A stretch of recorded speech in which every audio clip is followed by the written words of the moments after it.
Hi everyone, this is Teacher Bob. Today we're going to explore the fascinating world of right triangle trigonometry and degrees radians. So let's get started.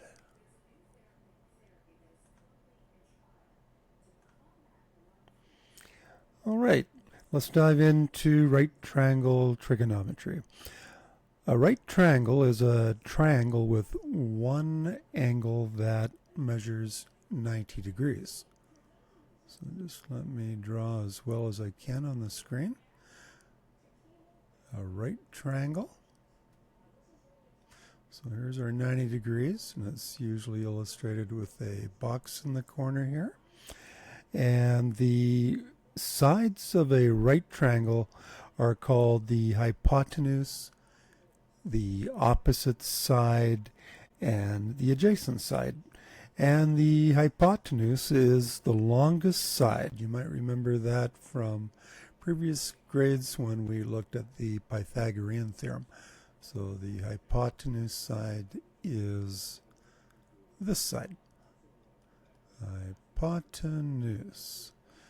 Now, in trigonometry, when we're talking about the opposite and the adjacent sides, we're talking about this in relationship to the angle in question. And we usually refer to the angle that we're saying opposite and adjacent to as theta. Theta is a Greek letter, and we can write it with the symbol like it looks like an oval with a line, a horizontal line through the middle. So if I was saying that this angle down here to the right of the right angle was theta, that's the angle that we're gonna talk about the sides in relationship to it. So in relationship to this angle theta, this is the hypotenuse. This is going to be the hypotenuse regardless. But in relationship to this angle here, this would be the opposite side. Because, well, what other side could be opposite from theta or this angle here? It's straight across, isn't it? And adjacent is the one to this side. We're not going to call the hypotenuse or the longest side adjacent because it has its own special name. It's the hypotenuse. The longest side is the side straight across from the right angle. So this side would be called adjacent. Okay, so we need to know this in trigonometry. We need to know what side's the hypotenuse, what side is the opposite, and what side is the adjacent. Because when we're solving problems with right triangles, we use trigonometric ratio. There's three main ones we're going to start off with, and they're called sine, and that's the first one, and it can be written in short form as sin, sin, or the sine. It can be used interchangeably. And the ratio that shows what sine is opposite over hypotenuse. That's the ratio. Opposite divided by hypotenuse. Hypotenuse. Okay, the next ratio is something called the cosine.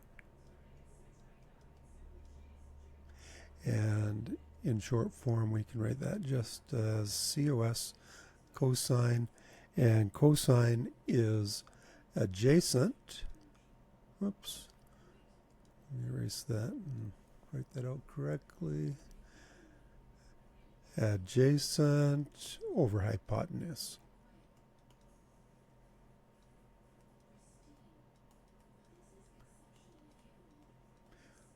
Okay, if you've not worked with these before, it might be a good idea to write these down.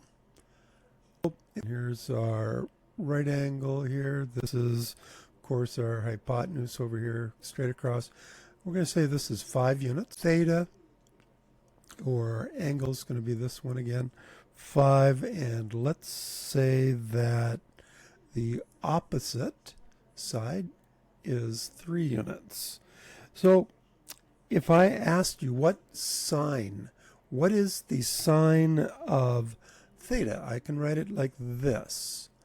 SIN for sine, and it's the sine of the angle theta is equal to, and we've just talked about sine being equal to opposite. I'm going to start writing a little bit in short form here. Opposite over hypotenuse. And we can just simply look at our triangle over here, and the opposite is 3 straight across the triangle from theta. So 3, and the hypotenuse is 5, and usually we put these in decimal form. We can, although 3 over 5 is not incorrect, but it's usually more useful to convert this to a decimal. So 3 over 5 is equal to 6 over 10, and we can just write that as 6/10. So the sine of theta in this case is 0.6. Okay, let's this is pretty easy. Okay, let's move on to something else called radians. So what exactly are radians, and why should we use them? A radian is it's a measure of an angle, and it's based on the radius of a circle. And 1 radian is the angle created when the arc length is equal to the radius of the circle. This unit is particularly useful in higher mathematics and physics because it can simplify formulas and different calculations. So let's not get too confused about this. It may sound a little bit complicated. It's really not. If we wanted to say, let's convert 45 degrees to this different measure. Remember, this is it's a measure. It's a different way to say the measure of an angle. We know that 45 degrees is what, about 1/8 of a circle. Probably we know that a right angle looks like this, and that's 90 degrees. Half of a right angle would be about that. Okay, and this can be seen as part of a circle. Pies are sections of a circle. So if we're talking about radians, the formula for figuring out what a radian is, if you know what the degrees is, and we can do this back and forth. We can go from radians to degrees and from degrees to radians. So radians is equal to, okay, this would be something good to put in your notebook.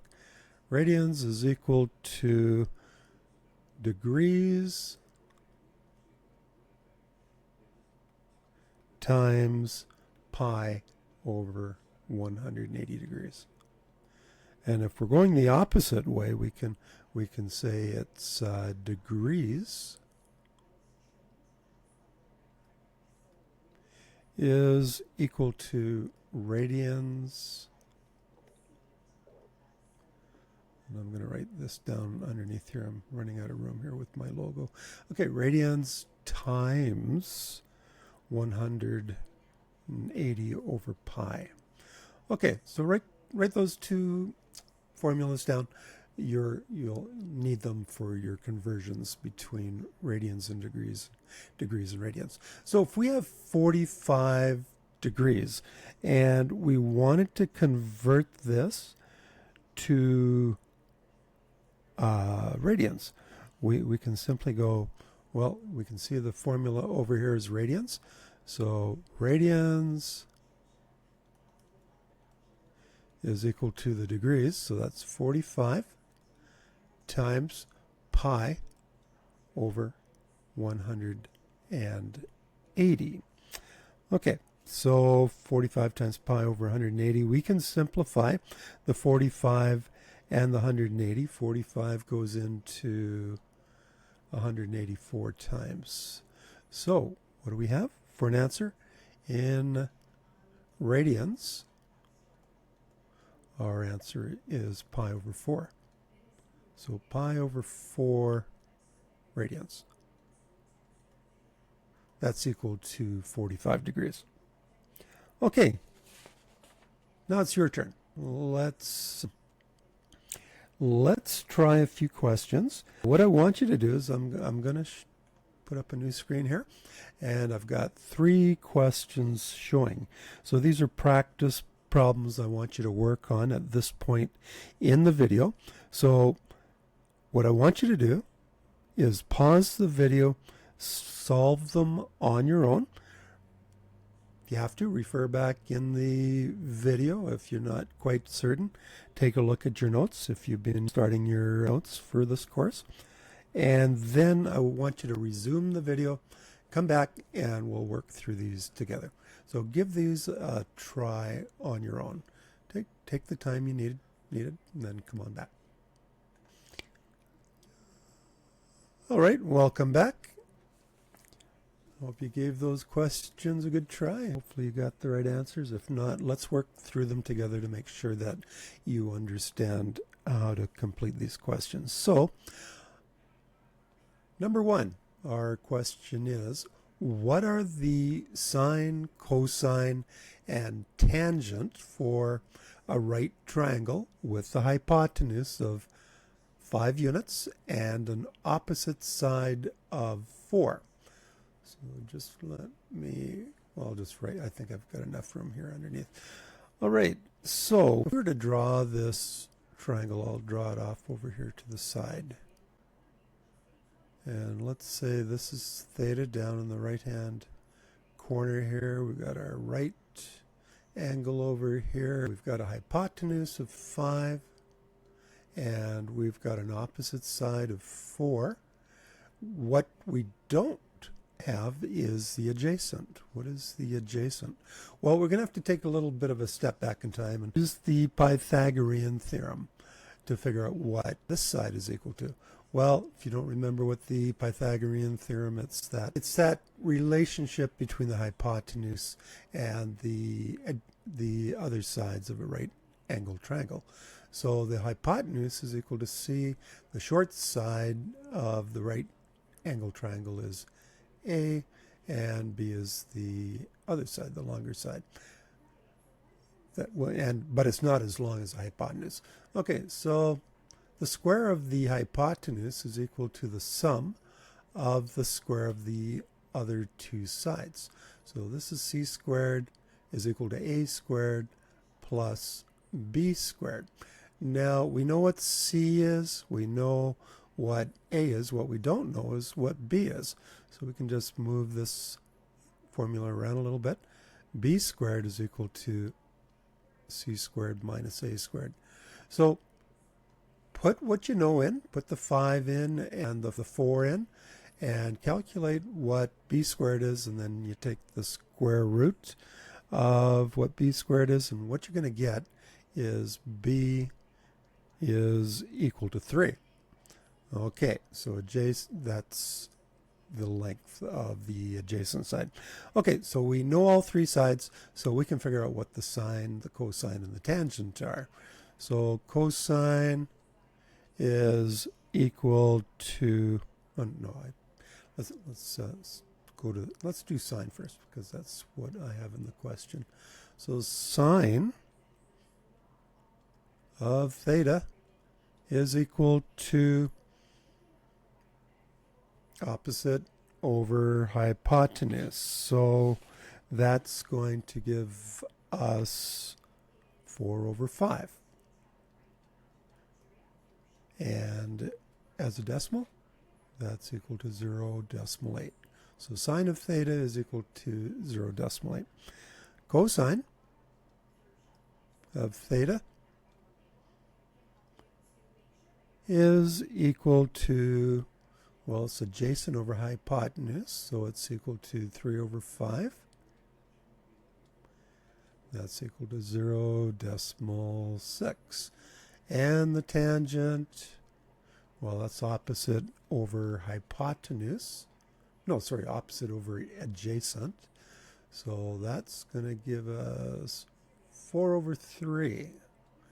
And 4 over 3 converted to a decimal is, well, I shouldn't say exactly equal to, it's approximately equal to 1.33. Okay, so sine, cosine, and tangent, that's how you do it. If you're having trouble remembering these ratios, sine, cosine, and tangent, there's an easier way to remember this. If you put S down for sine, and it's opposite over hypotenuse, that's sort of like an acronym. So then do the same thing with cosine. Cosine is adjacent over hypotenuse, and tangent is opposite over adjacent. Okay, if this helps you to remember, SOHCAHTOA. SOHCAHTOA. If you remember those letters put together in sort of that nonsensical word, SOHCAHTOA, that'll help you to remember what the sine is and the cosine and the tangent. All right, let's take a look at converting 90 degrees to radians. This is question 2. Well, radians is equal to degrees times pi over 180. So we know this is 90 degrees. So 90 degrees times pi over 180. So what's that leave us with? Well, the 90 and the 180, they reduce to 2 on the bottom. So we're going to have pi over 2 radians. That's what 90 degrees is. And the last question, convert pi 3 radians to degrees. So degrees is equal to radians times 180 over pi, which is equal to, well, our radians is pi over 3. And we're going to times that by 180 over pi. Your pi's cancel out. We end up with reducing 180 over 3. That's going to equal 60. So our answer is 60 degrees. Okay, that's it for the questions. Hopefully that makes sense. Great job. And remember, understanding right triangle trigonometry and converting between degrees and radians it's a fundamental skill in Precalculus. So keep practicing and you'll master these concepts in no time. Remember, learning is a journey, and Teacher Bob will be with you every step of the way. See you in the next lesson, everyone. Bye for now.